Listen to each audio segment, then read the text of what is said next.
You're listening to Protocols in Action with Researched Nutritionals, hosted by founder and CEO, Dennis Schoen. How are you doing, Dennis, Dr. Wakely? I'm well. How are you? Hey, I'm doing just great. I'm super excited for this.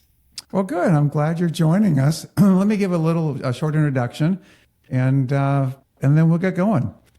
So for all the listeners, I'm Dennis Schoen. I'm the founder and CEO of Research Nutritionals. I founded the company really to develop targeted nutritional supplements that would help people dealing with specific issues. And the idea behind it, though, was that we would back it by clinical research so that both the patient and the doctor would know what to expect with the products. And so we get that clinical research published in peer-reviewed journals. And I think it's one of the exciting things that we do as a company. Our mission also is to promote practitioner education. And that's where we get talented and creative practitioners, such as today's guest, which is Dr. Christopher Wakely, who practices in Seattle, to share with us what he does in his practice. Dr. Wakely is a fully licensed naturopathic physician completing his naturopathic medical education at Bastyr University. He works with patients experiencing complex chronic health challenges who typically have seen between 11 and 17 physicians before finally seeing him. His focus is on environmental toxicity, whether from metals, mycotoxins, chemicals, as well as with patients who are exposed to vector-borne challenges. Dr. Wakely also works with patients that are dealing with the impact of autoimmune and mast cell issues. He's a member of the clinical faculty at Bastyr University and has received a variety of postgraduate training, including at NESH, A4M, the American Academy of Environmental Medicine, and the International Peptide Society. So again, Dr. Wakely, thank you for joining us. I've got a question for you. My experience, I've been in the industry for 35 plus years now. And what I have found is doctors who practice as I know you practice, they have incredible passion for what they do, but they also have a deep personal connection that really drove them into this area. So why don't you share with the listeners about your journey to where you are and how you got here? Yeah, I'd love to, Dennis, and thanks for the introduction. And again, I'm super excited to be doing this. I think this is going to be a lot of fun. So my journey into natural medicine and medicine in general was really kind of circuitous. I grew up in Maine, and that's in New England for people who live geography lesson on the West Coast. They're like, is that in England? I'm like, no, New England. Just kind of a blue collar kid. Grew up with my mother and my grandmother, and my mother never felt well when I was growing up. She almost died when I was 4 years old, and but self-medicated a lot with kind of over-the-counter painkillers and alcohol and stuff like that. She ended up dying when I was 16, excuse me, of cancer. And then my grandmother, who also raised me, died 2 years later. And, I became an adult and kind of spent the years of probably 19 through 21 doing what, a lot of my friends were doing, which was partying and kind of living on Pop-Tarts and Cheetos and Fresca. And so, what I'm saying is I didn't grow up in a household that was really focused on, nutrition and preventative medicine and stuff like that. So when I was in my 20s, I got, really fat, really obese. I was about 85 pounds heavier than I am now. I was super tired all the time. I had a lot of joint pain, constant headaches, probably would have been diagnosed with ADD or ADHD if that was more of a common thing when I was a kid. And then my girlfriend at the time, who 24 years later is now my wife, ended up buying me a book on hydration, of all things, on water. And it was written by a physiologist, MD physiologist. And I was just floored, couldn't believe it.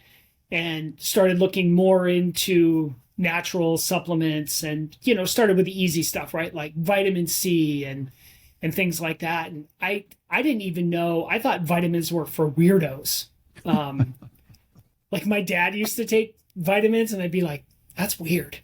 Um, so as I got older, I kind of had some health experiences and some doctors who had helped me that kind of spurred me to think about medicine. So I ended up going back to school, getting another bachelor's degree, um, and then applied. I was going to go to the University of New England to become a doctor of osteopathy, a DO. And like at the last second, the 11th hour, I decided that I was going to apply to Bastyr because when I was doing all my shadowing with residents and fellows and specialists to kind of get ready for med school, they kept telling me, like, "Are you sure? Are you sure you want to? Are you sure you want to do this?" And I was always bugging them, like, "Well, have you thought about giving, vitamin C for that patient whose wound isn't healing?" And I just read something about, thiamine or dexpanthenol or whatever. And they were like, yeah, no, that's not what we do. So, I went to Bastyr and, so naturopathic medical school, I did that for 5 years. And in my training there, I was really blessed because I got to precept or shadow with some doctors that were doing some very cutting edge therapies and treating very, very complicated patients, way more complicated than the patients that we were seeing at the clinic when I was in medical school. And then I started learning about environmental medicine. And that's kind of when I had my light bulb moment, like, oh, so many people are sick. So many people have so many things. This is definitely a big piece of the puzzle. And I think, at the time, a lot of physicians were kind of missing it. So that's kind of how I got into it. It's interesting because, again, I am fortunate, I think, being in this industry, which I love, and have the ability to interact with so many different practitioners. And over the I should say decades, hard to imagine it's been that long. But anyway, what's changed over the years is when I'm talking to practitioners, it used to be that a patient would come in with a single issue. But what I hear from most practitioners now is that's no way. I mean, they're coming in with so many issues, and then it's trying to figure out how do you do it? And really what's going on? Why are so many people so sick and fighting so many different things simultaneously? Yeah, that is definitely the case now. And I think I have my own view of looking at things, but in the decade that I've been practicing medicine, I feel like I've kind of boiled it down to 3 things. The first thing is most people aren't doing what human beings are designed to do. So, we're not breathing fresh air. We're not getting enough sunlight. We're not eating the food that's right for our individual unique physiology. We're probably not drinking enough water, or if we are, maybe the water isn't suitable for our physiology. So those are kind of what I call external terrain features. So things that we can mostly control. Exercise is another example, right? We were designed to move. I mean, pre-hominids were walking somewhere between 12 and 15 miles a day. I don't know anybody that does that. I can't do that. I mean, I have to go to work. So I don't think patients would appreciate me taking their case while I'm on a treadmill. So those are the external things. And then there's this group of what I call internal terrain problems. So this is the stuff that most doctors are going to look at, right? They're going to look at genetics.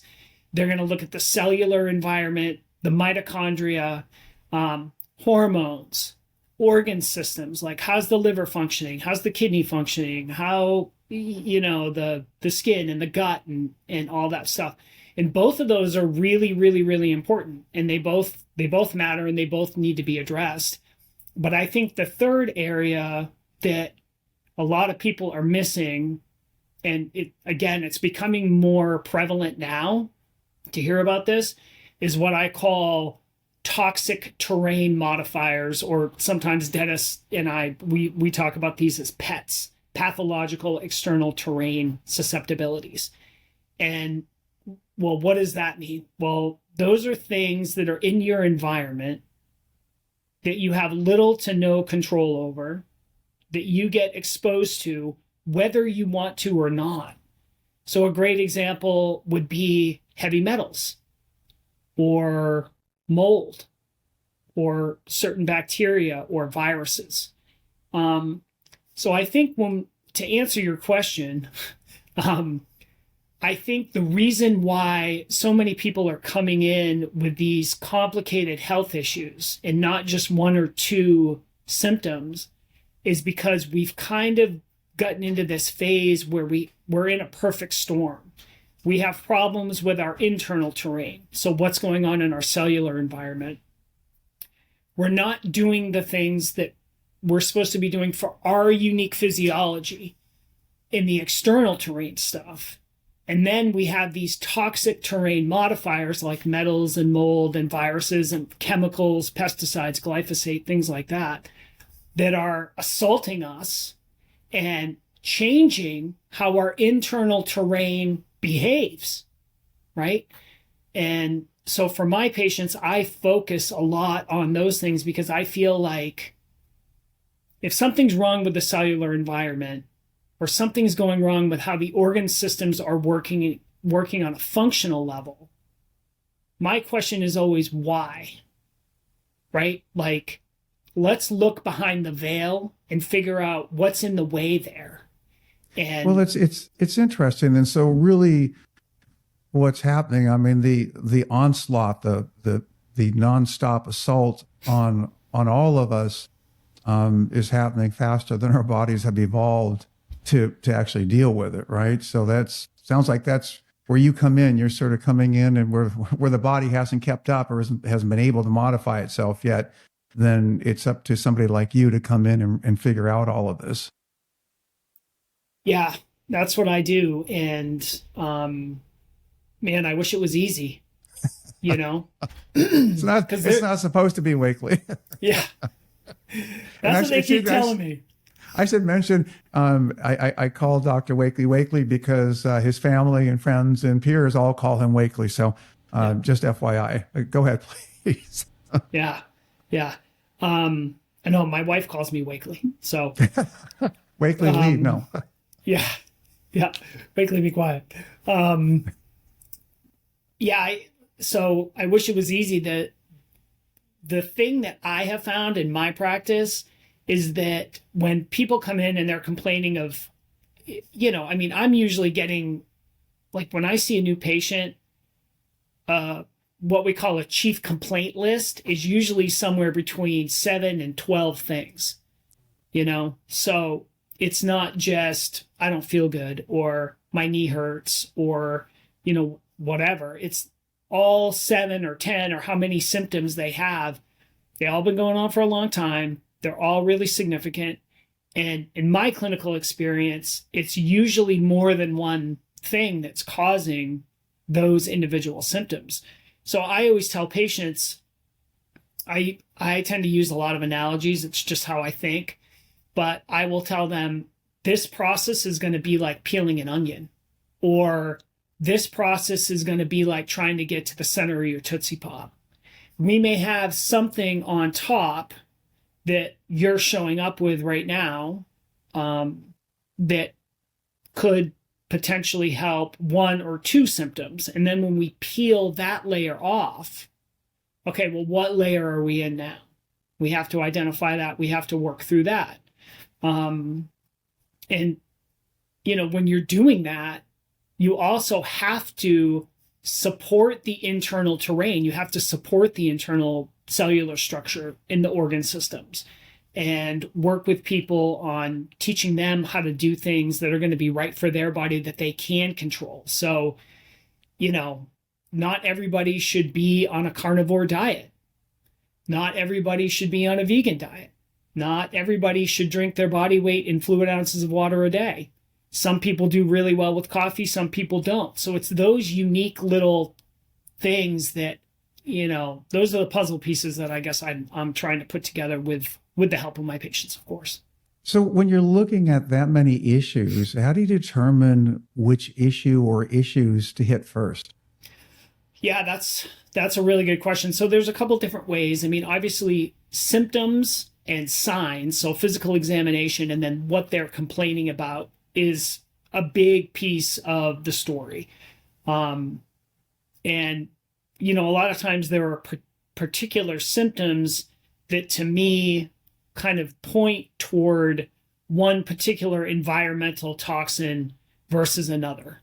So I'll just give you an example. And of course, there's caveats to this, but like if somebody comes in and they're experiencing a lot of burning pain, like my tongue burns, my throat burns, anytime I have pain in my joints, it burns. I tend to think about, well, that could be a latent viral issue because there's a lot of different viruses that will cause the symptom of burning in different areas of the body. If somebody's coming in and they have AFib and a lot of muscle twitches and ratcheting, when I test their strength, there's a lot of ratcheting or tremors, and there's neuropathy and maybe some cognitive issues, then I might be thinking a little bit more about mold and mycotoxins and heavy metals, for example, like cadmium and arsenic. And then there's other ways that that we diagnose things too. I use autonomic response testing in my practice, and then we tend to run a lot of labs on people.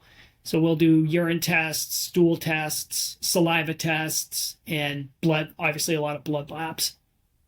Are there certain labs that stand out to you that you believe very strongly can help other practitioners also? Oh boy, yeah. I mean, I've got a laundry list of labs. I mean, it's sort of sad, but it's good you have it. I feel bad for my patients sometimes because this actually happened yesterday where I looked at a woman and I said, "This is going to be like, make sure you're hydrated." when you go into the lab, because it's probably going to be a bunch of vials. So I'm always checking, what we call a CBC, which is a complete blood count. That looks at white blood cells and red blood cells and some other things too. And there's some different things that you can look at with a CBC that are pretty easy to figure out if a patient is maybe bacterial dominant, viral dominant, or if they're having a histamine problem or, potentially even a parasite problem. I always look at liver and kidney function. That's, very important, protein levels and things like that. And then there's other more kind of eclectic tests that I do. I run a lab on all my new patients called a CD57 count, which is a highly specialized branch of the immune system that's been correlated with some different illnesses. I always check vitamin D levels. Hormones, I'm always looking at testosterone, estrogen, progesterone. Thyroid function is a big deal because,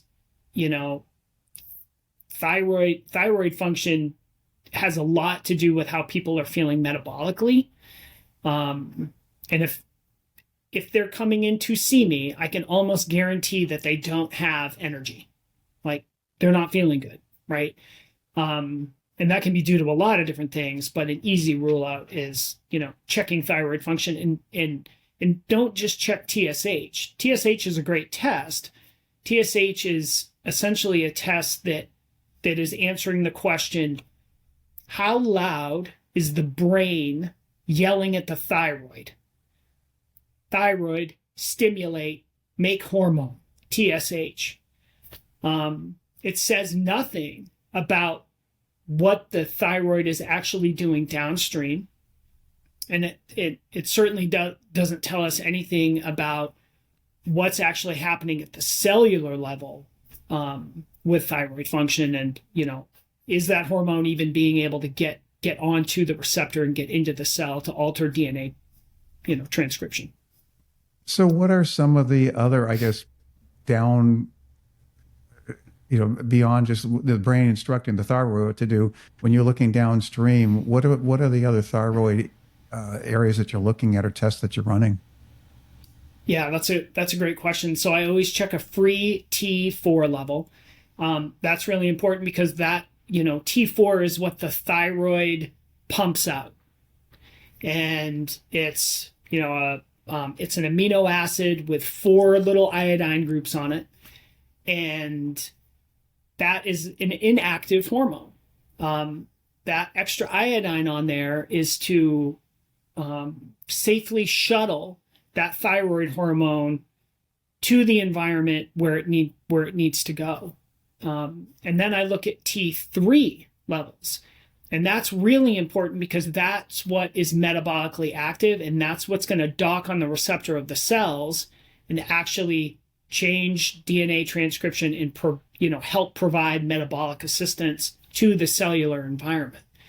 And then I always check autoantibodies on just about every single patient to make sure that there's no Hashimoto's or Graves' disease or anything like that. But then I also look at a test that in medicine we debate about how relevant it is, but it's called reverse T3. And I always talk to patients and say, if T3 is active hormone, that's like stepping on the gas pedal in your car. Reverse T3 is like stepping on the brakes. So some patients will make enough T4, that shuttle bus that's safely moving that thyroid hormone around the body. But then when an enzyme comes in to clip off one of those iodine molecules and turn T4 into T3, they're not converting appropriately. And they will actually shunt towards making reverse T3, which is essentially you're trying to get somewhere in your vehicle, but you're riding the brake the whole time. So I always check that. And a lot of patients come back with really, really high reverse T3 levels. So that's something that, we need to correct. And how long does it normally take you to correct or see changes in the thyroid output and proper output? Well, it definitely depends on the patient. That's it depends, right? That's like my favorite answer in medicine. That doesn't count, no. No, I know, and it's totally lame, but it's so true. And it depends on which direction the patient wants to go. So if they want to use just natural approaches to it, we can get there. It's probably going to take a little bit longer. And if we use pharmaceutical approaches and natural approaches at the same time, usually it's a little bit quicker. So I would say, if there's no autoimmune disease, so if the immune system isn't attacking the thyroid, saying, you're our enemy, we need to destroy you, then usually we can come in with, some nutraceuticals and potentially some pharmaceuticals and correct the thyroid pretty quickly. What does that mean? I don't know. It depends. No, like 3 months, 6 months, somewhere in that change. So while you're working on thyroid and going through that period of time to correct it, what other things are you trying to do, or areas that you think you need to focus on, I guess, even more immediately or during that time as well? Well, I'm definitely working on what I call the free stuff. So things that people can do at home to help their bodies function a little bit better. So, are you drinking tap water? Okay. I love that we can turn on a faucet and get clean water that doesn't have Giardia in it. That's awesome. But those disinfection byproducts that the water waste treatment facilities put in there get into our system. So that's usually a change I'll have patients make. I want them drinking filtered water. We figure out what diet that they need to eat in order for them to be metabolically optimized. How much are you sleeping? What's the quality of your sleep? Are you exercising? Are you sweating? So those things are all included in my first treatment plan. And usually that's a 1.5 page write up, sometimes 2 pages, depending on how much we need to do. I'm always working on what I call the emunctories, which is just a $5 word for organs of elimination. So how well is your gut working? Functionally, how well is your liver working? I'm not talking about liver pathology, right? We're not talking about somebody coming in with liver enzymes that are 400. That's a totally different problem. What I'm talking about is how well are you, the colloquial term that people throw around is detoxing, right? How are your kidneys working? How's your brain working? So I'm always working on those things. Those are really, really important. And then I'm getting into the onion. I'm getting into those layers of, a patient comes in, okay, I lived in a moldy building. I worked in a moldy building. All my symptoms started then. So, then we're working, on that layer. Or I was bit by an insect when I was traveling in Southeast Asia, and I've never been the same since. Or I got hit by a car. I got in a bad car accident and got bad whiplash, and then all of my symptoms started after that. So it's kind of I'm always looking at more than one variable at a time.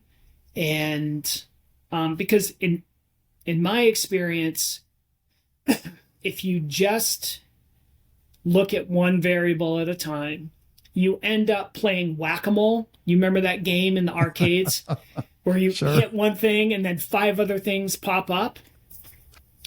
So, if you're going to deal with somebody who, let's say, has a high heavy metal load in their system, yeast is involved in that process of, kind of walling off some of those metals, and vice versa,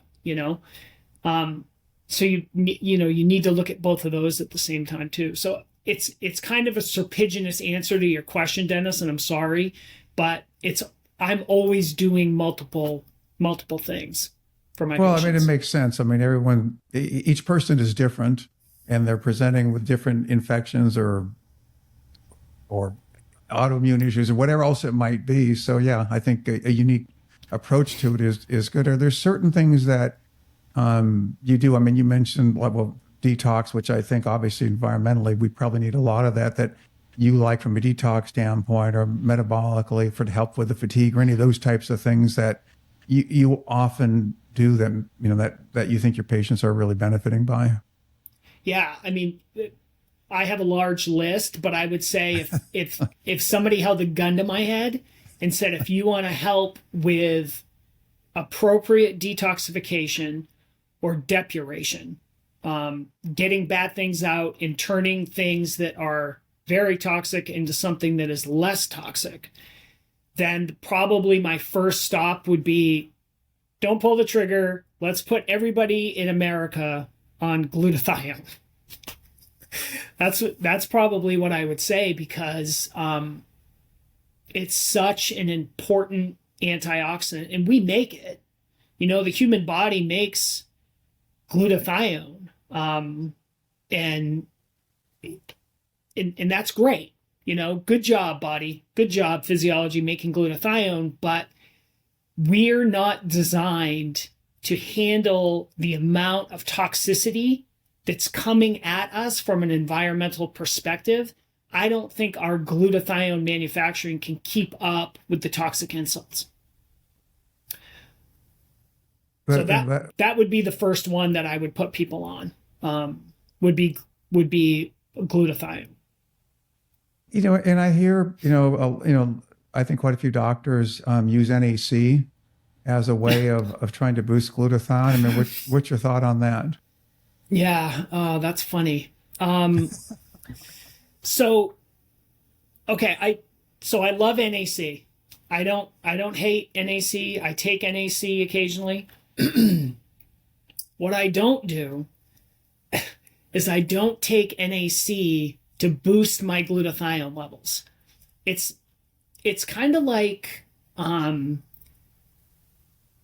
it's kind of like asking if the grass that grows on your lawn is food.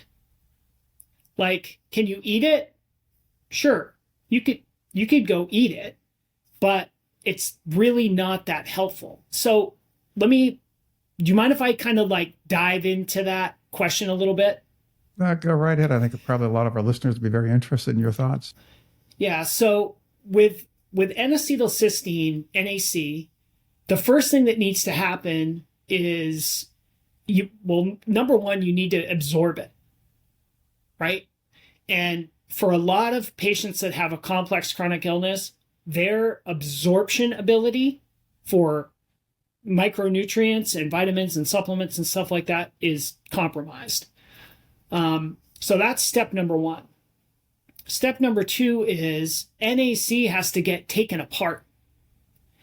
And then the amino acids that make up NAC, which are cysteine, glycine, and I think glutamate, have to get put back together. So you've got to absorb it. Okay, that's an area where you can have a disruption. You have to take it apart. You can have a problem in that step of the manufacturing process or whatever. And then you have to hook those things back together, which requires a lot of different enzymatic reactions. And not everybody, because of their internal terrain, because of their genetics, or because of their cellular environment, they don't have the enzymatic capacity in order to put that NAC into and put it back together. And then a separate step is turning it into glutathione. So the thing that I always tell patients is, okay, if you want to take NAC, that's fine. But if you're chronically ill, like, can we just skip all those steps that could have errors in each step of that process and just give you glutathione? Instead, it makes a lot more sense. And with Research Nutritionals, the Trifortify glutathione that you guys developed, you don't have to worry about absorption. So that process is already taken care of. And that's why I like that product. And I mean, that's what we use in our clinic. Oh, well, thank you for that. I mean, that's what we want to make sure that products are really working for people. And the published research on that came out very strongly about increasing glutathione intracellularly and increasing natural killer cell function. So that's good to hear that you're seeing that with your patients. You know, I also have read an article that said that a lot of people think, the reason why you give NAC is because cysteine's a limiting factor. But one of the articles, or a couple articles I read, were talking about cysteine is very tightly regulated by the body. So the ability to really increase cysteine levels is hard to do naturally in the body. So in addition to being able to break apart the glutathione into its components and then put it back together and get it absorbed, that's possibly another issue why NAC doesn't do as much as we may want from a glutathione standpoint. It's a great anti-inflammatory. It's also great after going after certain biofilms. I mean, so NAC certainly has a role, from a doctor-patient standpoint or just from a general health standpoint. But no, that's interesting. You sharing that information with us. Thank you for that. Well, and you're absolutely right. And I love NAC as a mucolytic. So, right.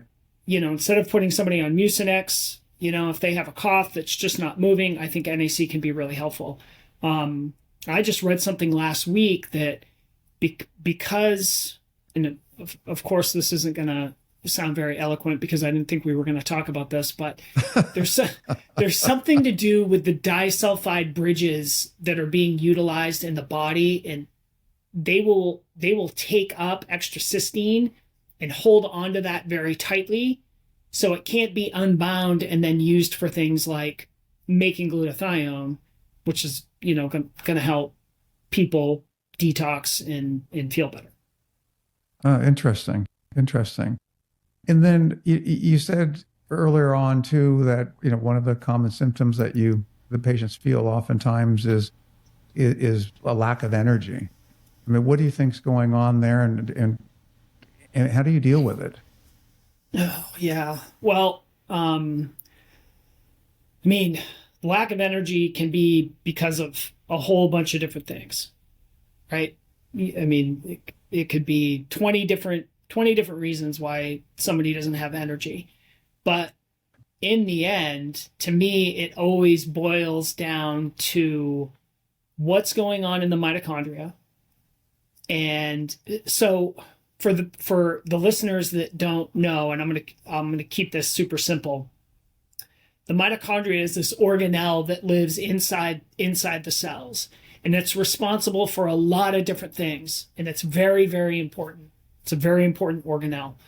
Um, but when we're looking at it in terms of energy production, what the mitochondria does is it shuttles things in and through, and then at the end, it makes water and generates ATP. And ATP is the currency of life. You know, if you don't have ATP, you don't get to keep breathing. And one of the problems that we're seeing more and more and more, you know, especially in the past 10 to 20 years, is that people's mitochondrial capability isn't operating the way it used to. So it's like taking a V8 and turning it into a little 4-box, you know, car that can't get up the hill. And so the question for me is always, well, why? Right? What's going on? We're not talking about inborn genetic mitochondrial errors, right?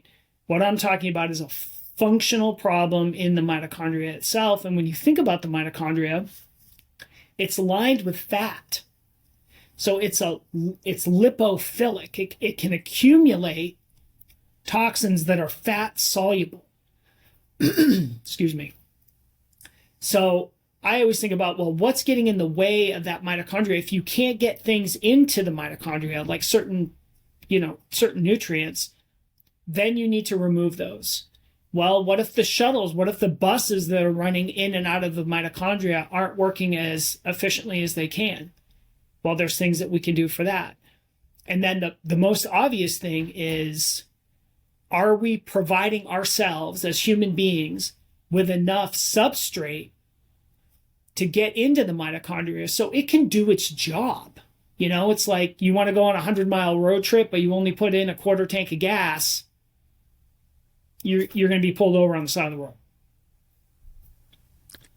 Yeah, it's interesting because again, we think about the mitochondria, you know, primarily from an energy standpoint, which is, you know, what you were talking about.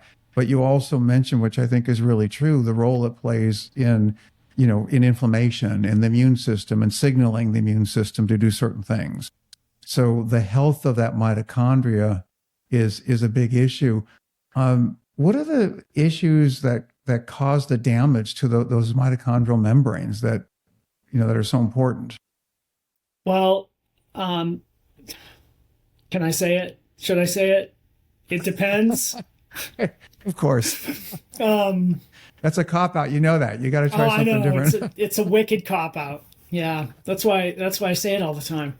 No, I'm just kidding. So there's a lot of different things that can get bound up in that fatty or lipophilic mitochondrial membrane. Certain heavy metals and metalloids will get in there, and you know, they take up room. They cause oxidative damage. So, you know, the cell recognizes that there's something foreign there, and it starts to secrete pro-inflammatory cytokines. Certain mycotoxins, which are what's the easy way to describe a mycotoxin? It's what mold exhales. Does that kind of make sense? Like if mold were to take an out breath, the mycotoxins is what you would get. It's a little more complicated than that, but those definitely cause mitochondrial problems. And it's very, very important, especially if somebody's coming in and they're complaining of brain fog, any cognitive difficulties, low energy. Hey, I slept 12 hours and I still woke up and feel like I got run over by a truck. to improve how the mitochondrial functions, and then obviously make sure that we're providing enough substrate so that person's cellular environment can do what it's supposed to do. Because the body wants to operate, it wants to do its job. It doesn't want to be encumbered with heavy metals and viruses and pesticides and fertilizers, which are mostly all lipophilic, by the way. They're all fat soluble. So, that's another thing that will get stored in that mitochondria and cause problems. So we need to work at removing those toxic insults and then, bolstering and providing enough substrate so that the patients can, do what they need to do. Go to the grocery store and take care of their kids and go to work and, all the stuff. So what is it you like to use for your patients to help with the mitochondria? Because again, there's so many important roles that it fulfills. Yeah. So there's a couple different ways to look at it. So there's a lot of single nutrients that you can use that will help different areas of the mitochondria. CoQ10 is a great example. So, this is going to sound like a paid promotion, and it's not. But the CoQ10 power that you guys make, great form of CoQ10. I use it all the time. Sometimes patients will need alpha lipoic acid in order to help their mitochondria work better. Sometimes people will need pantothenium or thiamine, so B5, B1, B2, in order to make sure that their mitochondria is working. And the issue becomes, how many pills do you want to take, right? Because when you're supporting organ function, working on detox, trying to clean up the toxic terrain, and now we're laying around the mitochondria, which, how many vitamins and cofactors are involved in, mitochondrial function. You're talking about a 3-page treatment plan. So for me, what I use is, again, I'll use single nutrients, especially if the patient is really sensitive or they don't tolerate, certain B vitamins very well. But for most people, I put them on ATP 360, which I absolutely love. I've used it for years. The studies on it are good. You only have to take 3 caps once a day. And that's true. That's what the label says. But when I first read that, I was like, I don't know about that. No, that's true. People will come back and say, my energy is way better. And, Dennis, you've been in this world a long time. You know that with natural medicine, it's slow, man. Like, it takes time for it to work. It's not like you have a raging infection, take 3 days of an antibiotic and you're all better. That's not the way it works, because we're slowly trying to get the body to do what it's supposed to do. So when patients come back and they say, I felt that, in natural medicine, that's a big deal. It's like, oh, awesome, high five.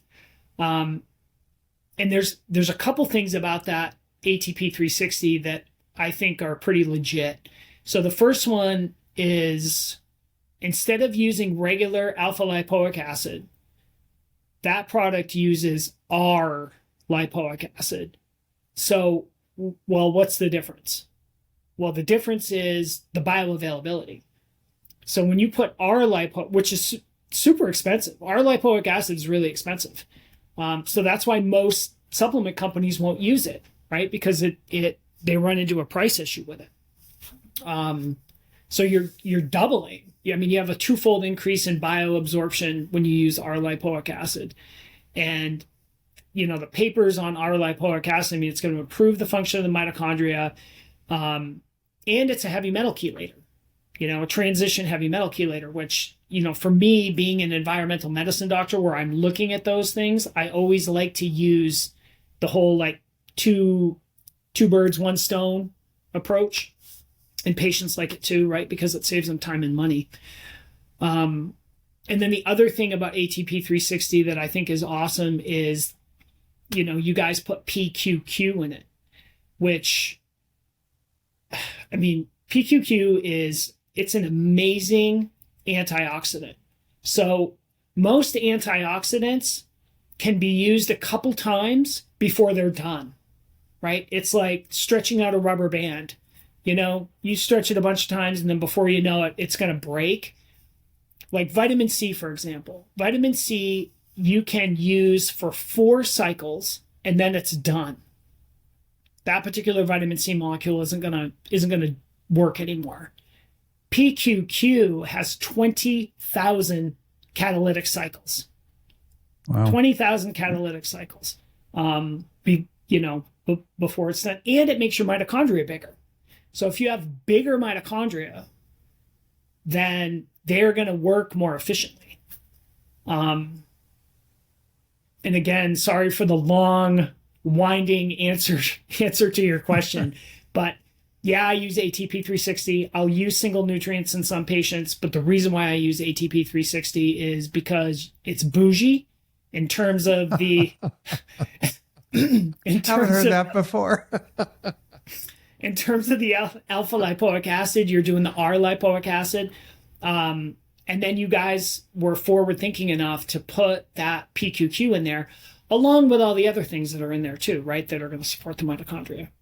And it helps people sleep better, which that was shown in one of the studies. I think one of the studies showed like a 68% improvement in sleep, and right. Totally makes sense, right? Because if you're giving people energy during the day, then they're going to sleep better at night. Well, and interestingly, because that was it's counterintuitive to take a product that's going to help with energy, that's going to help you sleep. But what we also looked at, because we know that cytokine function is really an issue. And when cytokine function is out of whack, we increase oxidative stress. And oxidative stress increases, cytokine function in a more chronic way. Both of them damage the mitochondrial membranes. And so we put tocotrienols in there as a way of trying to really help control the cytokine side of it. And so the researchers believe that's probably why the sleep came in so improved, was because we were, helping the cytokine functions, function more naturally and more normally. So I think that's probably why that happened. And then, of course, just repairing those mitochondrial membranes, because a lot of folks have mitochondrial membrane issues. So it's not, hey, put a bunch of CoQ10 only or a ton of ribose in there. But if you don't repair those membranes, the importance of that is because the mitochondrial electron transport chain is located within the membrane. So the membranes are damaged, you're not going to get optimal ATP production. And so it, focuses on that too. So it's a really multiple mechanism of action type product. So it's interesting to hear what your thoughts are on it and the results you're seeing. Yeah, and thanks for talking about the TOCA trials. I wasn't aware that was the hypothesis for the sleep improvement. That makes a lot of sense. The other thing that I would offer too, and maybe I said this earlier, but I'm going to say it again, just a different way. Mitochondrial function is depleted or taxed during oxidative stress, heavy metal exposure, xenobiotic exposure, so foreign substances, right, coming into your body, and some diseases, will impair mitochondrial function as well. And I mean, we could say the same thing about depleting intracellular glutathione levels. Yeah, no, it's interesting. I mean, some of the issues really cover a wide breadth of the types of patients that a lot of practitioners are seeing, and of course you as well. So no, this is very interesting. To our listeners, we actually have this as a sort of a 3-part series. The next one is going to be talking about identifying and in more detail, talking about removing the toxins, cleaning up the terrain. And then after that, we're going to be talking more about modulating the immune system and getting the body from a cytokine standpoint and pretty much in a number of different areas from immune standpoint, improve the health of the patient also. And so I think at this point, we can certainly take some questions on there, Dr. Wakely. I know that patients do have, or I should say patients, listeners do, because we have a lot of practitioners on here wanting to ask you questions as well. So again, thank you for that. But please, let's see what questions we have. Yeah, absolutely. Just want to give a quick thank you to everyone for your comments. And Wakely, it looks like you got a lot of love from your patients for joining us today. Awesome. So That's a lot so of shout cool. outs there. And clearly this conversation is really relevant. People dealing with exactly what we're talking about here today. And so I've got a handful of questions for you. Jody and Emily asked, what can a patient do in between visits with their doctor to relearn how to listen to their body's responses to stimuli such as food, allergens, supplements, exercise, etc.? And what is the most efficient way, in your opinion, to communicate that to your doctor? That's an awesome question. Thanks, Jody and Emily. Um, well, I can tell you that when I was healing from my complex chronic conditions, so I had Lyme disease and probably still do, but it doesn't really affect me anymore. I paid very close attention and almost did self studies all the time. I wasn't neurotic about it or obsessive about it. You got to toe the line, but just listening, checking in with your system, like, oh, I ate that. How do I feel? How I'm getting ready to have this meal that I haven't had in a really long time. How do I feel right now? And then you eat the thing or drink the thing or do the thing, and then check in with your system after. I think there's so much stimuli in the world now that it can be hard to really pay attention to how things are affecting you. And the same can be said for exercise, right? Exercise is really, really good. If everybody got the appropriate and adequate amount of exercise for their body, we as a society would probably be a lot better. But it is a stress. So I would never tell a patient, unless my patient was like David Goggins, to go run 100 miles, right? And then in terms of communicating that with your doctor, what I would say is just be totally honest with them. Doctors are teachers. And to be a good teacher, you have to be a good listener. So your doctor should listen and believe you, right? Because if you take something and you're like, I don't think that makes me feel good, let them know, And most of us just want to do what's best for you guys, for you patients, and get you better. There shouldn't be any ego involved, right? We're like, oh, theoretically that should work for you. I don't care about any of that. I care about what's going on with you at a physiologic level. And if something doesn't make you feel good, then we stop it and try something else. Joel, I hope I answered that. Did I answer that? Yeah, I think so. And certainly feel free to our audience, feel free to drop more questions, or if you have a clarifying for any of the answers, please feel free to go ahead and drop those in the chat right now. I'll move on to the next question from a doctor. How do you correct if someone has an outrageous reverse T3 value? Oh, yeah, that's good. So that's a really good question. Thank you for answering that. Okay, so first of all, it's going to depend on the other labs. So is there T3 total and free, total and or 3, and T4 compromised? If it is, that needs to be corrected.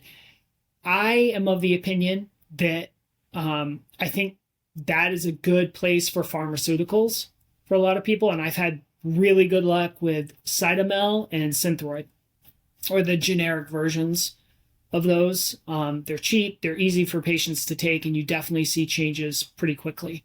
And then in terms of fixing the reverse T3, you got to clean up the terrain, because you need to ask the question, well, why is the body pumping the brakes? Like, what's going on there? Is it an enzymatic issue where they're not converting to free T3? If so, then you can add certain nutrients and herbs to correct that. Like selenium is a great example. Clean up the terrain, give the things that are going to push T4 to go to T3 as opposed to reverse T3. And then there's a medication that I use pretty frequently called low-dose naltrexone,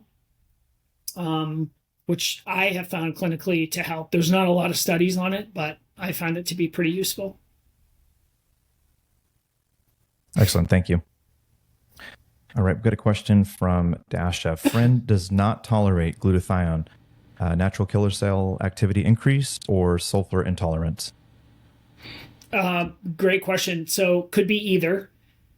Sometimes when you flood the body with an army to kill bad things, it's going to do its job. And the problem is you have to have mechanisms internally to be able to sweep up all the mess that was created. So that would be one area that I'm looking at. And then in terms of sulfur sensitivity, yeah, that's definitely a real thing. The best test for that is to give a dose of molybdenum with the glutathione or right before the glutathione and see if they tolerate it a little bit better. And usually you'll know within one dose. You can give some molybdenum, maybe wait a half an hour, 15 minutes to a half an hour, then give glutathione. And if there's no adverse reaction, then it's probably a sulfur sensitivity. And that is something that needs to be corrected because, yeah, sulfur is important. We can't live without sulfur. Right. All right. Excellent. Thank you. Sheila asks, when is the best time to take Trifortify glutathione? Morning, bedtime? She comments, yes, I do take glutathione and love the taste of the watermelon that Dennis was sampling at an orthomolecular conference in Toronto many years ago. So way back. It's been a while. Yeah. But yeah, any comment from either of you on the timing to take that particular supplement? Dennis, why don't I go first? Because I feel like since, this is your product, you may have a better answer than I do. For me, I don't care when patients take it as long as they hold it in their mouth for 60 seconds. I just want them to get it in. And yeah, so for me, I try and keep it simple. Dennis, do you have rules for that? No, I mean, I know generally people often say take glutathione in the morning. Others say take it away from meals. But I think, again, if someone's low in glutathione, they're low in glutathione. But the important thing is getting it absorbed properly. And so the key is holding it in the mouth because we're getting that mucosal membrane absorption. And that I think is essential. And again, that's the research showed was that 28% increase in intracellular glutathione in just 2 weeks with it. So I think anytime you suggest they take it, I think is fine. But I do think the most important thing is hold it in your mouth to get that absorption. Yeah, excellent. And actually, on a comment related or a question related to cellular levels of glutathione, somebody comments, I find that blood glutathione levels do not correlate with cellular levels. I still replace with glutathione if I think it's needed. However, when I'm detoxifying, do you agree? Any comment on cellular absorption of glutathione? Well, I think that blood tests for glutathione are pretty inaccurate.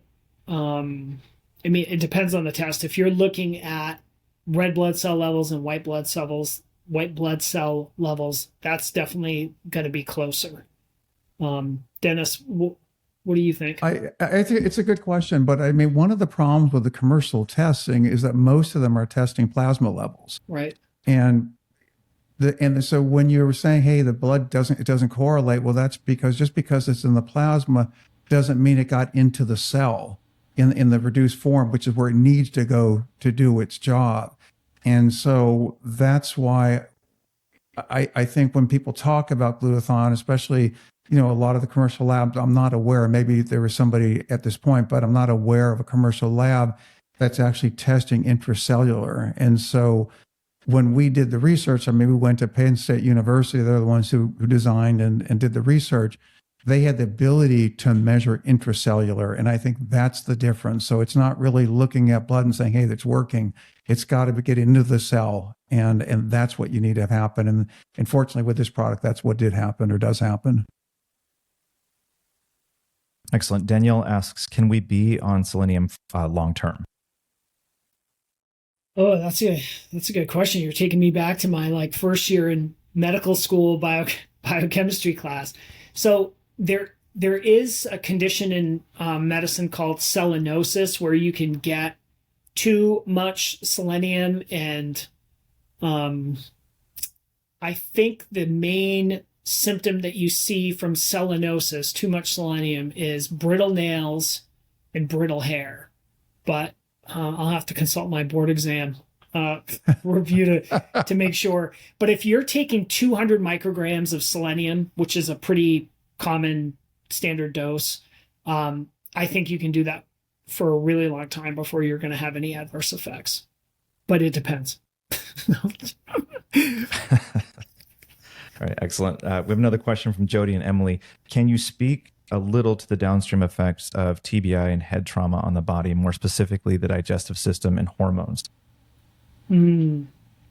Yeah, there's definitely people out there that are better than I am at talking about this, because that's all they do. They just specialize in that. But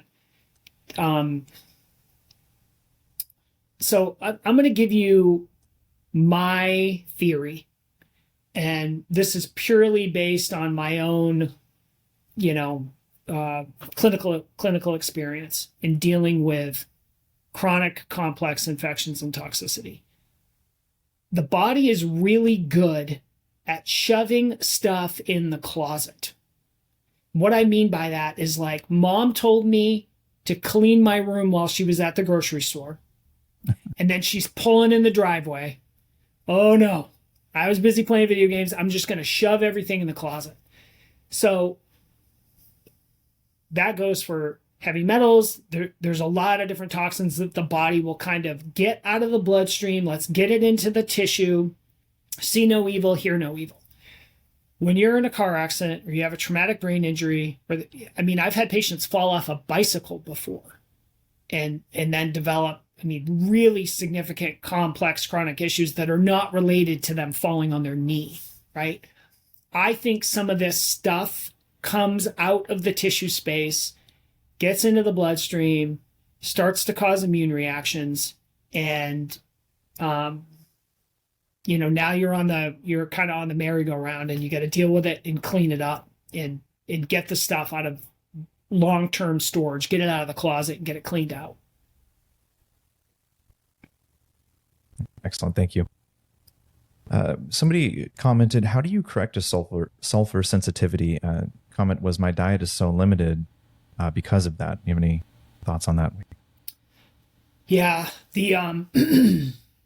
Well, acutely, you're going to give them molybdenum, which is going to help with the sulfur sensitivity so that people can have a little bit more of a varied diet so they can get the nutrients and the substrates in so they can run the machinery.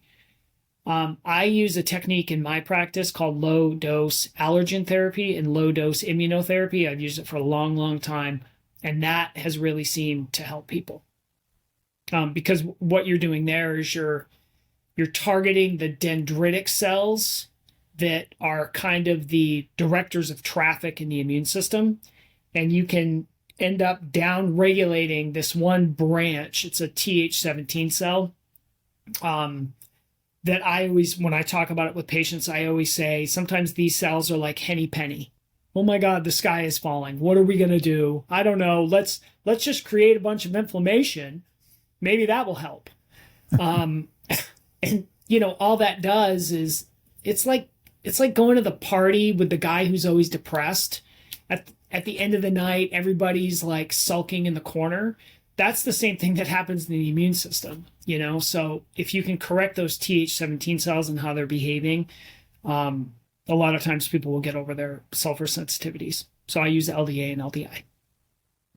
Well, that's great, Dr. Wakely. I know we're at a little over an hour at this point, so we probably should call it. But I want to thank you very much for taking the time to address all the practitioners as well as the patients who have been listening.